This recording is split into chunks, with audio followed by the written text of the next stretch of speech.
سن میرے دل کی نیکسٹ ایپیسوڈ میں آپ لوگ دیکھیں گے بلال عبداللہ آخر کار صدف سے اپنی محبت کا اظہار کر دیتا ہے۔ صدف یہ باتیں سن کر بلال عبداللہ کی طرف غور سے دیکھتی ہے۔ بلال عبداللہ کو کہتی ہے کہ میں نے آپ کے بارے میں بہت ساری باتیں پہلے بھی سنی ہوئی ہیں۔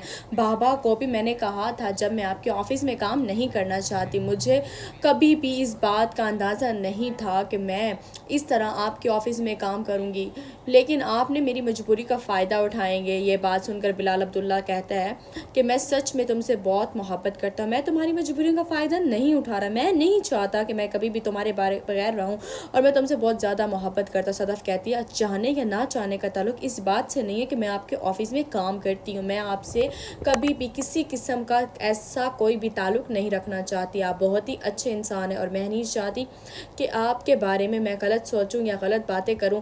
جو کچھ بھی ہے آپ بھول جائیں، ہمارے بیچ کبھی بھی ایسا کوئی تعلق نہیں بن سکتا۔ صدف کا یہ جواب سن کر بلال عبداللہ کہتا ہے کہ تم اس طرح مجھے اگنور نہیں کر سکتی، میں تم سے بہت محبت کرتی ہوں۔ صدف کہتے ہیں میں اگنور نہیں کر رہی، ایسا بھی ہمارے بیچ میں جب کوئی تعلق ہے تو میں آپ کو اصل حقیقت بتا رہی ہوں کہ میں نے کبھی بھی آپ کے بارے میں ایسا نہیں سوچا۔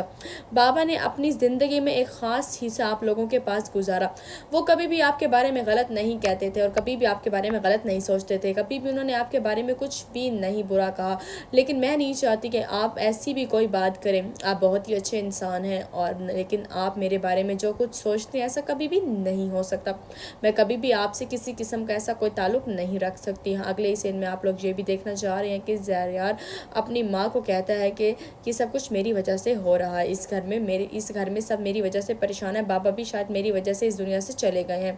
جس پر فرزانہ کہتی ہے کہ بیٹا ایسی کوئی بات نہیں ہے، ایسی باتیں تم کیوں سوچ رہے ہو، ایسا تمہیں نہیں سوچنا چاہیے۔ صدف ہے نا، صدف سب کچھ ٹھیک کر دے گی۔ صدف کبھی بھی